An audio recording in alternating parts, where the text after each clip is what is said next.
l'église de San Marco de la place Santa Barbara, en prenant à gauche, tout de suite après l'église du Carmine, la rue San Marco et une fois parcouru quelques centaines de mètres, l'on parvient à l'église de San Marco. L'édifice faisait partie d'un ancien monastère bénédictin d'époque normande, probablement des 15 premières années du XIIe siècle, attesté à Paterno dans des documents de 1297 et de 1340. Mais l'on perd par la suite ses traces, et à l'époque du séisme de 1693 il était sans doute déjà tombé en ruine.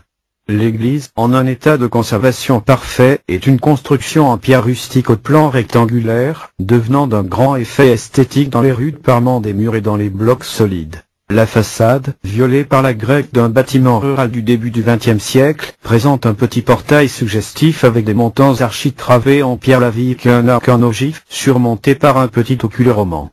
Le toit, à deux pans, est soutenu par des chevrons en bois. Sur la façade arrière en évidence la courbure de la petite abside. À l'intérieur, à une seule nef crépie, restent des traces de fresques et d'ornements. Sur le mur frontal encadrant l'abside, à droite et à gauche, des fresques de la Vierge à l'Enfant et du Christ crucifié. Autour de l'arcade, des peintures en échiquier couleur brique du XVIIe siècle. Sur le mur droit, une détrempe suggestive en partie délétée représente Saint Marc évangéliste.